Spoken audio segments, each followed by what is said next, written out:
Ada Bu Sherly. Saya perlu luruskan semua ini. Saya perlu luruskan. Kenapa saya dekat sama Ibu Sherly duduk? Karena saya tahu banyak peminatnya di sini. Maka saya yang harus amankan.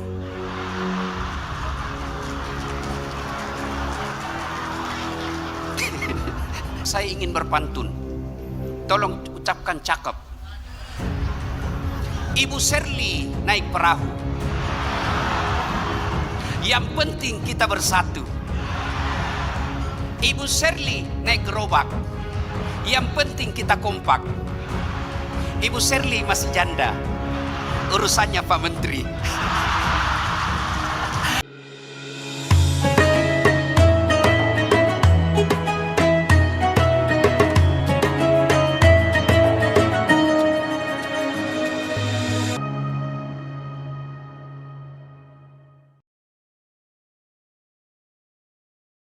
Ada Bu Sherly.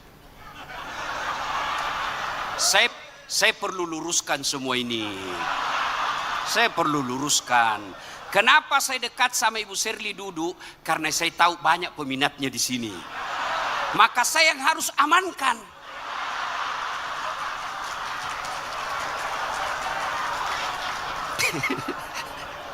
Bapak Ibu saudara-saudara, sebenarnya saya dekat dulu sama Supriyansa, tapi saya bilang ndak aman Ibu Sherly kalau ndak didekati ulama. Bapak saudara-saudara sekalian, nah hati-hati melaksanakan jabatan. Umar bin Khattab malam hari menangis, ditanya sama istrinya, "Mau ke Amirul Mukminin, Pak Presiden, kenapa kau menangis?" Dia bilang, "Ada kemarin itu onta terpeleset. Jatuh kasihan karena jelei jalan. Saya tidak tahu apa ku jawabkan nanti di hari akhirat. Onta jatuh karena jelek jalan." Umar bin Khattab malamnya bingung apa jawaban di hadapan Allah. Dengar Ki Pak Bupati? Dengar semua Ki. Kalau ada jelek jalan na terpelesek wargae, masih sakit mati tanai? Pak Bupati ada jawabannya. Nah bilang sudah ku kasih anggaran, DPR tidak setuju. Pernah kita dengar ceritanya anggota DPR di akhirat? Kan masuk surga ini penghafal Quran. Begitu masuk surga penghafal Quran, dilihat kenapa banyak anggota dewan dalam surga. Nah banyak anggota dewan di penjara. Dia protes sama malaikat. "Malaikat, kenapa banyak di surga ini anggota dewan?" Dia bilang malaikat, "Jangan mau ribut, reses jitu."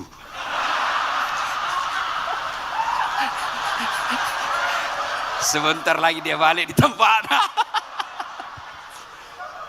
Hati-hati menjalankan amanah Pak. Allah Subhanahu wa taala memaparkan kepada kita, ita ko pejabat siaga egana toi pakatuna nasabat jabatanna.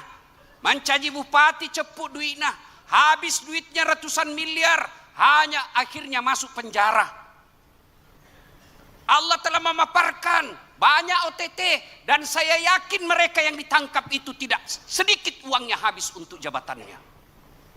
Capuk habis uangnya 50 miliar, 100 miliar. Jadi bupati akhirnya ditahan KPK, dipermalukan sama suatu keluarga.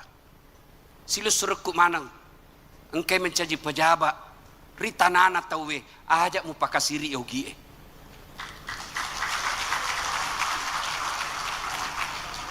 Jangan mempermalukan orang Bugis. Lebih baik uang kita habis untuk rakyat daripada habis harga diri kita ambil uang rakyat. Yero yasa ngogi pas sompet siri na pace. Masiri kok. Kau capuk duimu mencaji pejabat penjara kok. 60 miliar habis 100 miliar. Oh, Pak Menteri, kalau saya ada uangku 100 miliar Pak, saya kawin lagi. Saya sogo mama necek 20 miliar goyam yotakna. Ini 20 miliar tabung mako. Saya mau kawin lagi, nah bilang kawin mako lagi.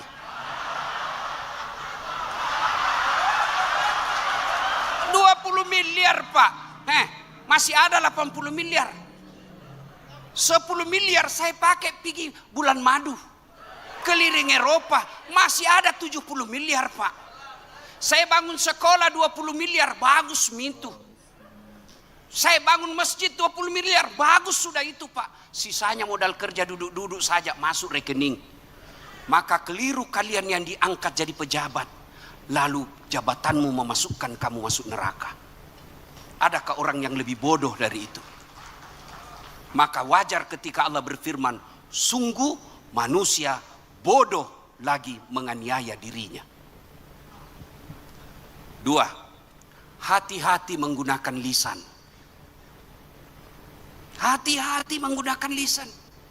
Ugi emak kadai pakesingi ampe-ampemu. Tidak ada orang hina karena tutur katanya lembut, dan tidak ada orang mulia karena kasar ngomongnya. Umar bin Khattab keras Pak. Bahkan jin sekalipun, iblis sekalipun takut ketemu dengan Umar bin Khattab. Tapi tidak ada pernah kita dengar Umar kasar ngomong. Tegas tidak berarti kasar dan kurang ajar. Mahasiswa saya Pak, saya kasih konsekuensi. Kalau dia terlambat, kesepakatan jam 10 masuk. Terlambat 10 menit tidak boleh masuk. Dia datang, Assalamualaikum Ustaz. Waalaikumsalam. Aduh, jam berapa mestinya masuk dek? Jam 10 Ustaz. Jam berapa mini dek? 10 lewat 10. Di luar makin saja dulu dik, nanti baru kita ketemu lagi. Enak perasaannya. Kenapa? Saya menerapkan aturan tidak mesti kasar. Coba kalau saya kasar, bodoh memang kau, keluar kau. Begitu keluar, nak kasih kempes bawa mobilku. Pakesinya di Adamu. Rasulullah, tuan-tuan, saya perlu luruskan lagi ini pelajaran yang sangat berharga dari Rasulullah. Ketika beliau hijrah dari Mekah ke Madinah, kemudian mau memperbaiki struktur masyarakat di Madinah, ada 5 perintah Rasulullah yang menjadi perintah harian pada saat itu. Satu di antaranya, ahsin kalamaka, haluskan tutur katamu. Zaman medsos Pak, hati-hati bertutur. Banyak orang jadi hina gara-gara mulutnya. Maka hati-hati. Maka itu sehingga perlu adanya staf ahlinya itu pejabat. Itu penting ada staf karena di kode habis waktu. Bapak Ibu saudara-saudara sekalian, pada akhirnya karena waktu terbatas, saya bangga menjadi orang Bugis. Di mana-mana kita alhamdulillah mengangkat harkat dan martabat. Ciri-ciri orang Bugis kalau merantau Pak, pasti malabo, pasti dermawan. Salah satu ciri orang Bugis, saya keliling, Allah takdirkan saya jadi penceramah. Apalagi kalau mau pilkada, saya paling laris Pak. Di mana-mana KKSS diperebutkan. Kenapa? Karena kalau dia jadi tim sukses, tidak ngambil uangnya orang Pak. Dia habis uangnya untuk kasih menang orang. Masih itu kekali balik otomu. Itu orang Bugis Pak. Alhamdulillah, bersyukur kita jadi orang Bugis. Satu, begitu kita sebut orang Bugis pasti Islam. Orang apa kok? Bugis, pasti orang Islam. Orang apa? Jawa, belum tentu. Itulah, alhamdulillah, kita Bugis. Maka ajak mau pakai siri-siri. Bagus sekali. Tadi bahasanya, sompek macapak deceng, lisu mapa deceng. Itulah orang Bugis. Alhamdulillah, karena waktu yang terbatas, akhirnya saya ingin berpantun. Tolong ucapkan cakep. Ibu Serli naik perahu. Yang penting kita bersatu. Ibu Serli naik gerobak. Yang penting kita kompak. Ibu Serli masih janda. Urusannya Pak Menteri. Usikum wa nafsi bitaqwallah. Assalamualaikum warahmatullahi wabarakatuh. Berdoa dulu Pak. Doa dulu.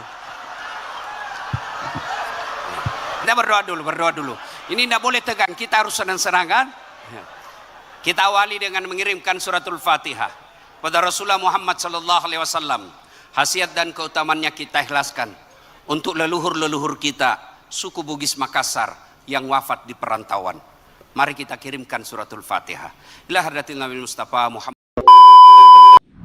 Nah, semuanya Ustadz Dasat Latif memang kalau sudah beraksi, suasana langsung berubah jadi penuh tawa. Gombalannya kepada Bu Shirley bukan cuma bikin suasana cair, tapi sampai membuat Bu Shirley tertunduk malu. Pantun dan candaan yang disampaikan terasa spontan dan lucu tetapi tetap menghibur. Yang menarik, di balik kelucuan itu ada pesan yang cukup kena.